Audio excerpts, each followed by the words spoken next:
Boa noite, queridos irmãos, queridas irmãs.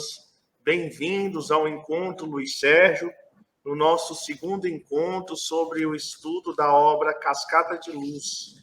A partir de hoje, eu muito bem acompanhado aqui com minha irmã querida, Agna.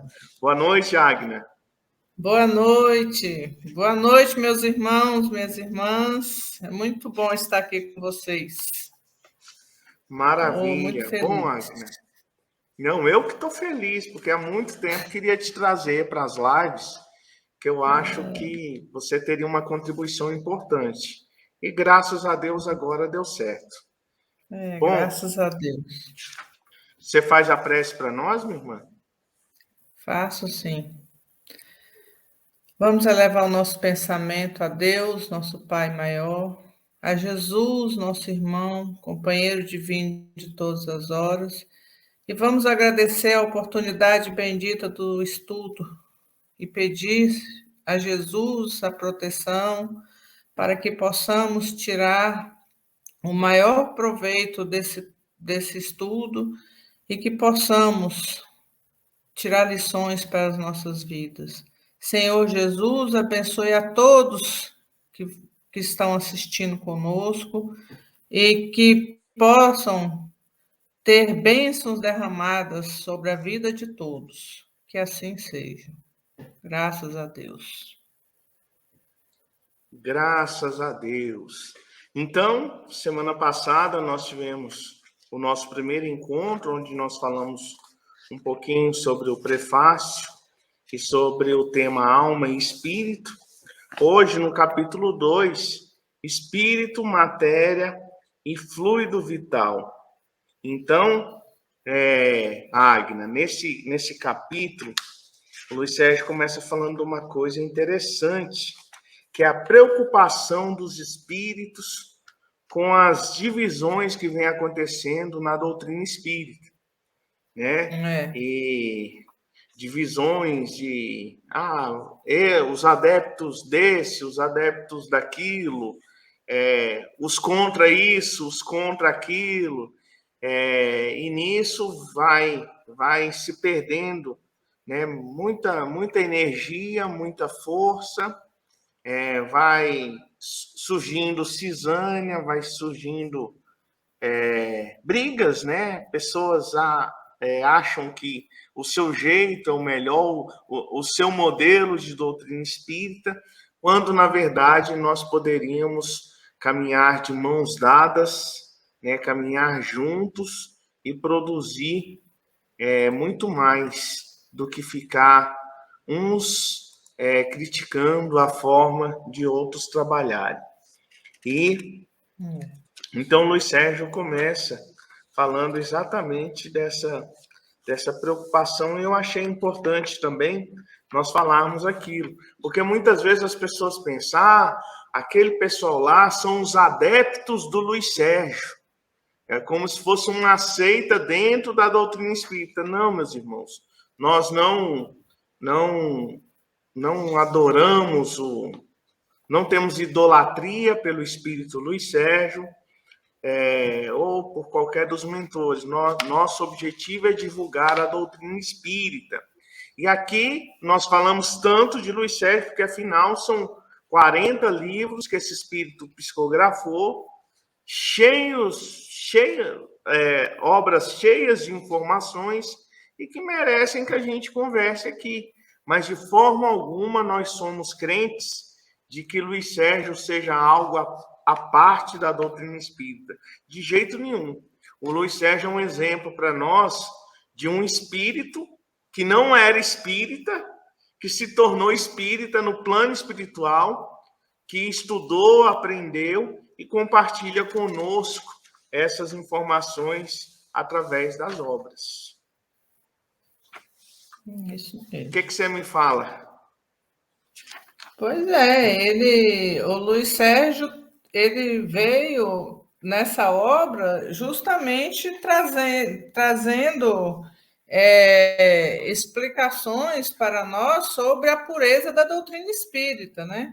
E essas brigas entre as casas espíritas acabam desviando o grande objetivo da doutrina, né?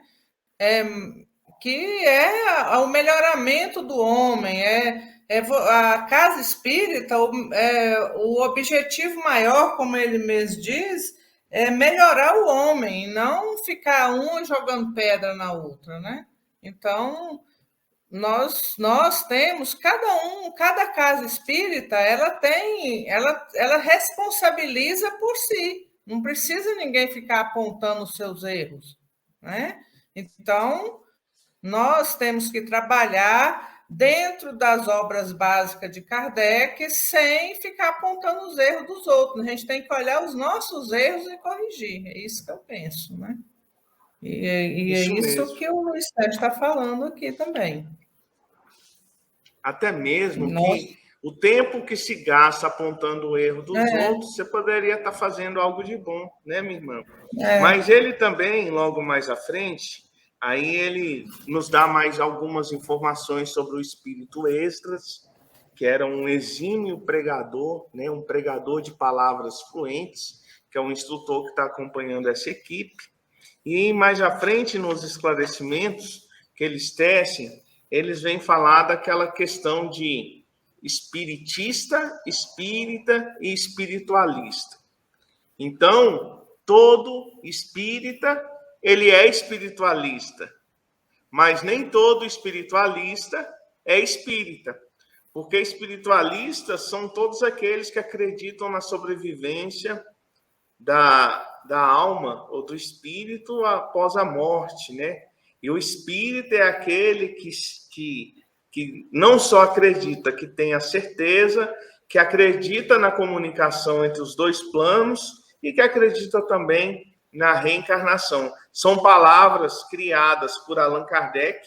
Esses termos não tinham naquela época, foram criados por ele e representam bem. Então, voltando um pouquinho a essa conversa que a gente tinha, muitas vezes as pessoas se sentem ofendidas, falam assim, porque um centro espírita lá, né, sofreu uma agressão, sofreu um assalto, e na verdade não era um centro espírita, era um terreiro de Umbanda, e aí os espíritas ficam ofendidos pela confusão, por chamar lá de centro espírita, mas, meus irmãos, nós não precisamos de nada disso, não precisamos de confusão com essas coisas pequenas. Todas as religiões são feitas por homens, e esses homens são nossos irmãos. Então, não vamos gastar energia com coisa pequena, porque nós temos coisas muito mais sérias para levar adiante e para a gente verdadeiramente se preocupar. Mas, Agner, ele fala aqui,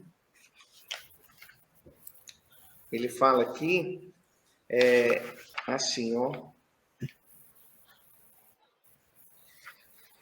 O culto cristão no lar, o alimento das nossas almas. Então, ele dá uma valorizada na realização do culto do evangelho no lar. Você realiza o culto do evangelho no lar, minha irmã? Sim, realizo. E é todo importante, domingo, né, Agner? A gente, às vezes acontece de acontecer algum imprevisto extremo assim, e você não consegue realizar o culto. Fica uma semana chata, uma semana diferente, uma semana que não... Enfim, parece que está faltando alguma coisa. Então, se nós levássemos a sério a realização do nosso culto verdadeiramente, nossas vidas já seriam um pouco melhor, já teria, assim, além do compromisso, mais uma certeza de que naquela semana seu lar recebe visitantes ilustres. Não é verdade? É verdade. E voltando só um pouco aí, Alexandre, Luiz Sérgio fala aí que toda casa espírita tem que ter o estudo sistematizado e tem que ter o trabalho, né? O trabalho assistencial, né? Porque o trabalho assistencial, porque uma casa que só tem trabalho assistencial sem estudo pode levar ao fanatismo, né? E uma casa que não tem trabalho assistencial só vai ter estudo, vai gerar o quê? Né? Não vai ter, vai ficar um monte de intelectuais que não vai internalizar e não vai praticar a doutrina espírita, porque não vai exercitar a caridade, não vai aprender a amar o próximo, não vai servir ao próximo, né? E o grande objetivo é a gente aprender a servir, a ser humilde, a amar ao nosso próximo. Se a gente ficar só estudando e não praticar, não tem sentido esse estudo, né? E tem casas que não pratica o trabalho assistencial, que acha que trabalho assistencial não precisa, né? Isso aí ele fala assim: será que essas pessoas nunca abriram o Evangelho segundo o Espiritismo, o qual os Espíritos diz, fora da caridade não há salvação? Né? Então, os dois pilares que tem que ter dentro da casa espírita é o estudo sistematizado e o trabalho. Né? Não tem como fugir disso aí, para o crescimento moral e o crescimento intelectual de todos da casa espírita. Então, não vai ter. Os dirigentes da casa têm que conhecer bem a doutrina espírita, para que seus frequentadores também possam conhecer e não criar pessoas fanáticas, né? Esse é o grande perigo, né? Fanatismo, criar pessoas que acham que tudo é espírito, tudo é obsessão, fica vendo espírito em tudo quanto é lugar, né? Tudo vê, tudo Isso é todo sonha, tudo. discurso. Tudo vê, tudo sonha. Espírito, eu estou com uma dor que acho que é um espírito, né? Não existe isso. Tem muitas coisas que é a gente mesmo que causa na gente, não tem nada a ver com espírito. Na verdade, é espírito, só que o próprio, né? É o próprio, é a autoobsessão. Não É uma tem um espírito autoobsessão. fora da gente. Não, Né? achei muito interessante essa observação do Luiz Sérgio, porque às vezes, né, a gente que vai em tantas casas aí, às vezes toma um passo, aí um médico puxa a gente pelo braço. Preciso falar com você, que eu tive um sonho essa noite, não sei o quê. Não, eu estava dormindo lá na minha cama, lá, o corpo estava descansando e o espírito não tinha nem condição de ir para uma colônia espiritual, ficou por ali mesmo. Então a gente tem que ter muito cuidado com essas coisas, porque a linha entre o fanatismo e o desequilíbrio, ela é muito tênue, ela é muito perigosa. Então nós temos que tomar providências para que essa linha não seja ultrapassada. E o estudo, a caridade, né, a reforma íntima por completa, que vai dar segurança para o médium, para ele evitar esse tipo de coisa. Eu não imagino o Chico Xavier, com toda a mediunidade que aquela criatura tinha, de ficar aos cochichos falando, sonhei com você, toma cuidado com isso, com aquilo, estou vendo o espírito obsessor. Jamais esse comportamento fez parte da maior antena mediúnica que nós conhecemos, né, que já passou pelo planeta Terra. Mas, na verdade, meu livro pulou aqui umas páginas, por isso que eu caí logo no culto no lar. Mas ele fala também que assim, o estudo e o trabalho assistencial é o que vai dar segurança também para aquela casa espírita prestar um bom serviço. Porque houve um tempo, Agnes, que as casas espíritas eram construídas em torno de pessoas. Tanto que era muito comum falar assim, o centro espírita do seu João, da Dona Maria. E aí aquelas pessoas desencarnavam e a casa espírita meio que perdia o seu rumo, porque aquele médium de referência já não estava lá. Então, quando nós fazemos da nossa casa espírita um trabalho coletivo de formação de médios, de formação de trabalhadores, de prática das atividades sociais, nós vamos criando uma identidade para a casa espírita, uma identidade no sentido de uma alma com cara de estudo, com cara de trabalho, que independe de médium, né? Que os médios podem chegar a trabalhar, desencarnar, que o trabalho vai ter uma continuidade, ele não é dependente de ninguém. E aí nos remete também a um tempo onde, por exemplo, chegava uma pessoa na casa espírita, e aí a pessoa passava mal na casa espírita, né? Incorporava, enfim, vinha espírita, né? Os médicos acudiam e falavam, não, você é médico, você precisa trabalhar. E no dia seguinte, a pessoa já estava trabalhando numa desobsessão,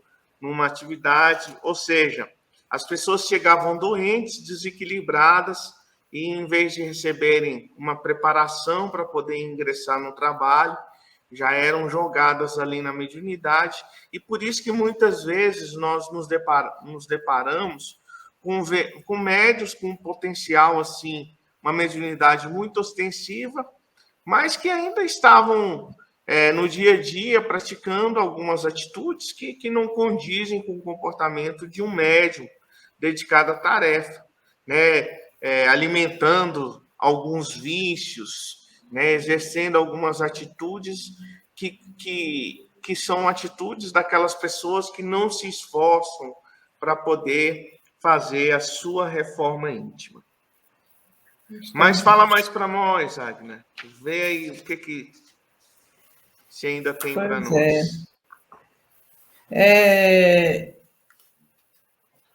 E aí eles vão lá para a aula, né? A aula sobre o fluido vital. Uhum. A aula deles, a aula hoje seria a aula do instrutor seria sobre o fluido vital. Mas antes, o Luiz Sérgio já pergunta por que se diz alma ao espírito encarnado? De novo, perguntou, né? E o instrutor responde que alma é sinônimo de espírito e faz uma analogia bem legal, né? Ele diz assim, o prisioneiro, o homem, quando comete um crime, ele vai preso e ele é chamado de prisioneiro, mas ele não deixa de ser homem. A mesma coisa, o homem, o espírito, quando ele está no corpo físico, ele é um prisioneiro, é chamado de alma. Então, alma é quando o espírito está encarnado. Aí acabou o assunto, né? E aí ele passou para o painel, né? Que o painel estava perguntando quando o corpo se não tivesse uma alma, o corpo que não tem uma alma, o que é, né? E aí é uma resposta lá do Livro dos Espíritos, a pergunta 136, e ele fala, simples massa de carne, sem inteligência, tudo o que quiseres, exceto um homem.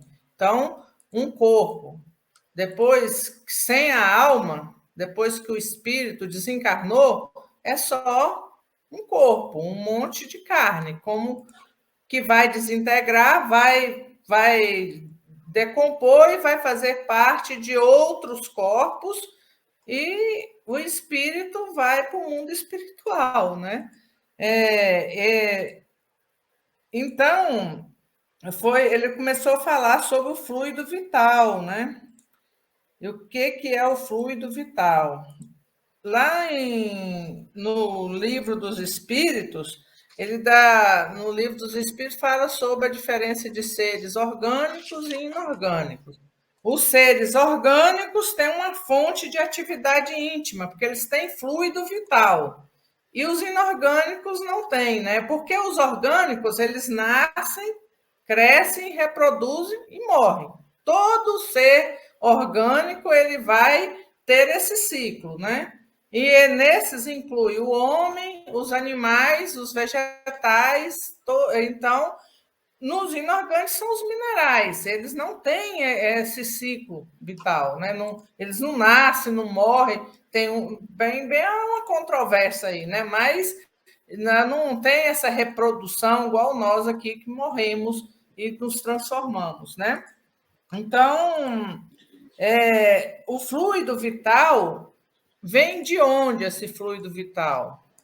Ele vem do fluido universal, né? Esse fluido universal, ele emana do Criador. Como diz o nosso querido irmão Áureo, o universo inteiro vive mergulhado e penetrado nesse fluido universal, né? E esse fluido universal, ele demanda da mente paterna do Criador. Então, tudo está dentro desse fluido universal. Então, tudo que existe veio desse fluido universal. E o fluido vital que está em todos os seres orgânicos, ele veio do fluido universal. É meio confuso, né? Mas não é difícil. Porque o fluido, todos nós temos um fluido, ser vivo tem fluido vital. Se a gente não tiver um fluido vital, a gente não consegue, o espírito não consegue manter-se ligado ao corpo. Quando a gente acaba o nosso fluido vital, o que acontece?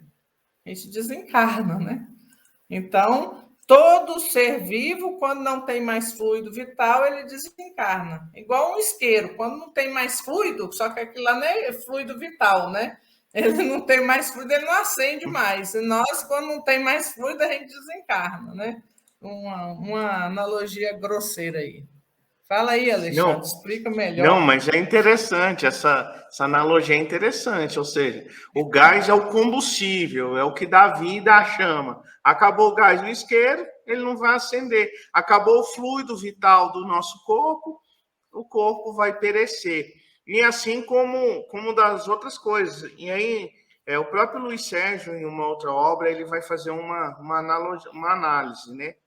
Ele analisando os reinos, aí ele analisa qual a diferença entre o reino mineral e o reino vegetal. Justamente o fluido vital. Porque a pedra, ela não tem a pedra também é feita do fluido cósmico universal, que é a base elementar para tudo que existe no universo, mas a diferença entre o mineral e o vegetal é o fluido vital. Ou seja, um pé de alface tem fluido vital, né? Uma planta, enfim, tudo que é vivo, tudo que é orgânico, tem um fluido vital. A diferença entre o fluido vital, entre o vegetal e o animal, o instinto, né? Se você pegar, bater numa árvore, ela vai sentir aquelas pancadas ali, mas ela não vai ter um instinto para sair correndo. Pensou uma árvore sair do chão e sair correndo? Não tem como.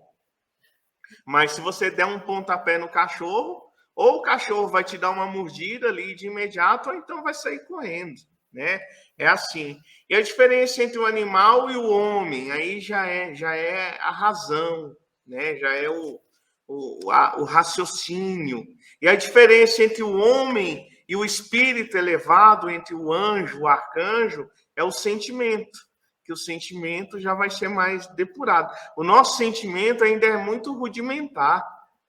Muitas vezes as pessoas falam que os animais demonstram mais sentimentos do que os seres humanos, mas quando nós evoluirmos, o nosso sentimento vai estar altamente apurado. E só linkando isso que nós estamos falando agora com aquela conversa lá atrás sobre estudar a doutrina espírita e fazer os trabalhos assistenciais, o nosso querido Eurípides Barçanufo, quando preparava seus trabalhadores para darem passe, eles faziam um estágio de 6 meses, Agna, cuidando de uma pessoa doente. Por quê? Porque ele acreditava que para o passista ser um bom passista, ele tinha que desenvolver o sentimento dele. O sentimento de caridade, o sentimento de piedade, o sentimento de se compadecer com a dor do próximo, para verdadeiramente poder ajudar, poder contribuir com a melhora, com a cura daquele irmão. Mas, Agna, teve uma parte aqui interessante, que o Luiz Sérgio chegou 1 minuto atrasado. Né? Ele dormiu demais, eles estavam lá e ele chegou 1 minuto atrasado. E aí isso foi uma vergonha para ele, um vexame. Por quê?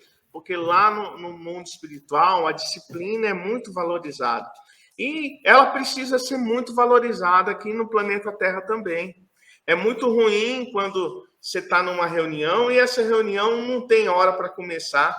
Um dia começa faltando 7:55, outro dia 8:05, outro dia. E pior ainda quando não tem horário para terminar.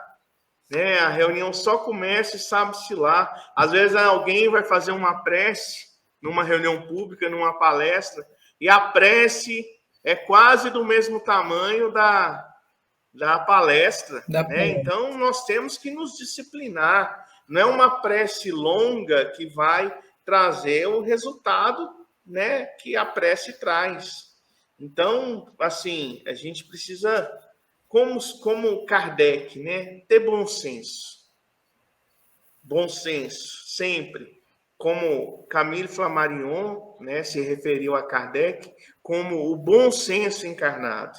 Então, não precisamos fazer uma nova palestra na nossa prece, não precisamos usar palavras que muitas vezes a gente nem conhece, né? E às vezes a palavra não fica bem empregada ali naquela prece, né? Mas a gente fala, mas fulano, por que você usou aquela palavra? Ah, não sei, meu coração sentiu. Mas você sabe o que é aquela palavra? Não. Então, como é que seu coração sentiu algo que você não sabe? Então, vamos fazer a prece espontânea, né? Consciente do que aquilo que a gente está falando, e não, sem esse entendimento de que a prece teria que durar muito tempo para ver se chega até Deus.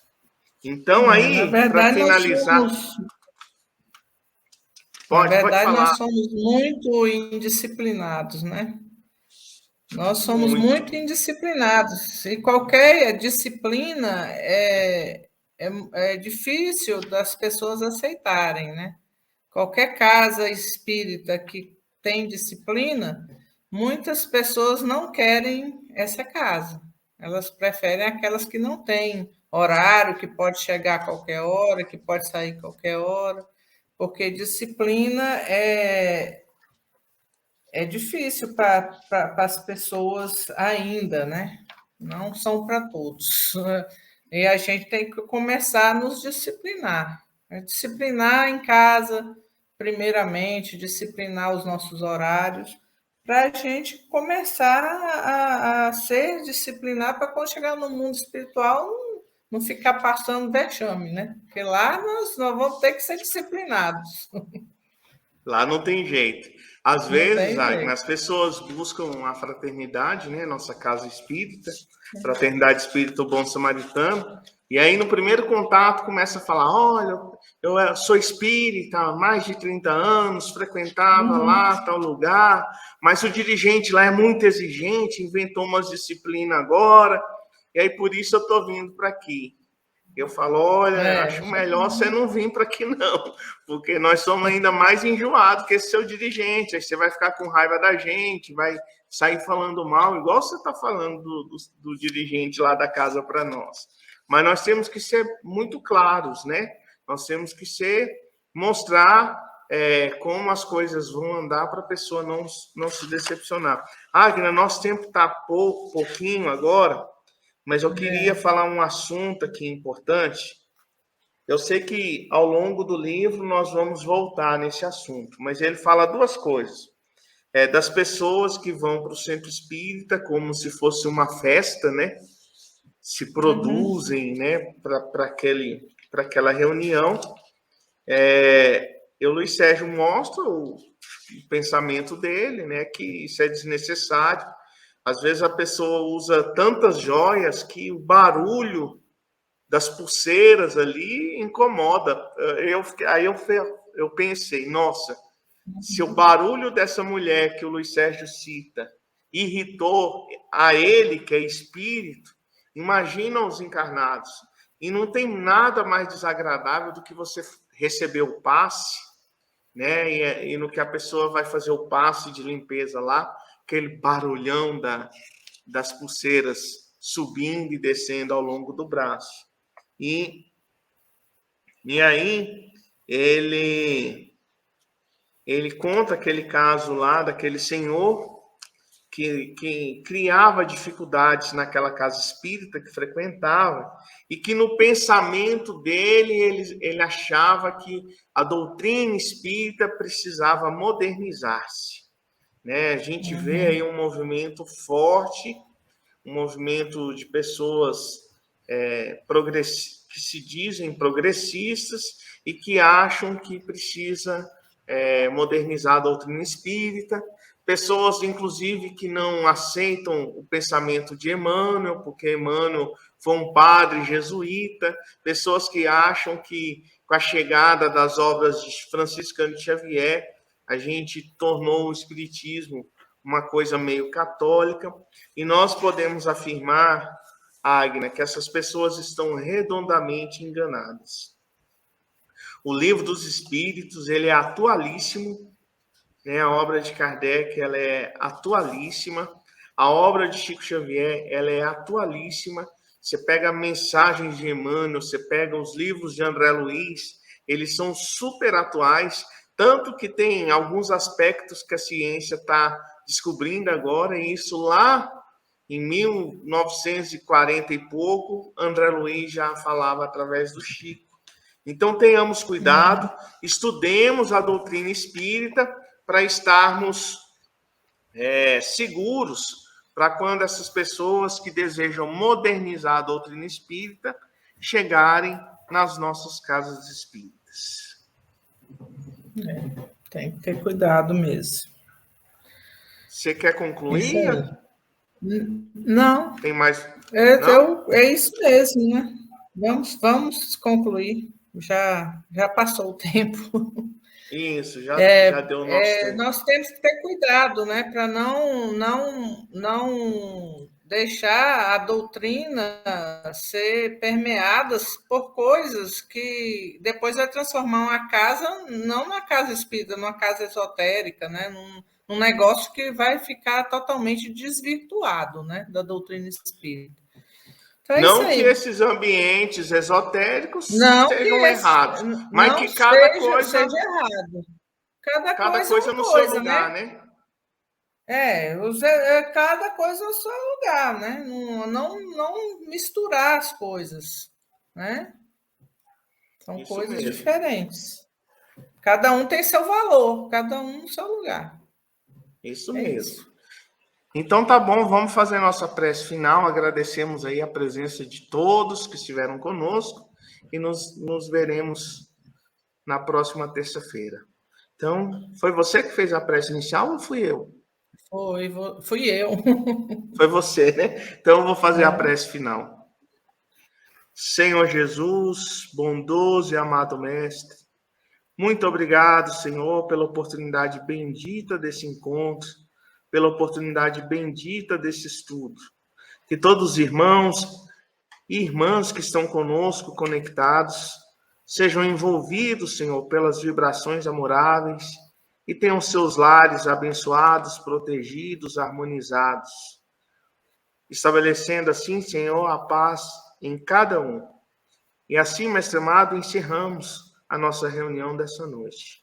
Sê conosco, Senhor, hoje e sempre, graças a Deus. Graças a Deus. Então, nos veremos na próxima semana, né? Boa noite, Agna. Até breve. Boa noite. Um grande abraço e muita paz. Fique com Deus.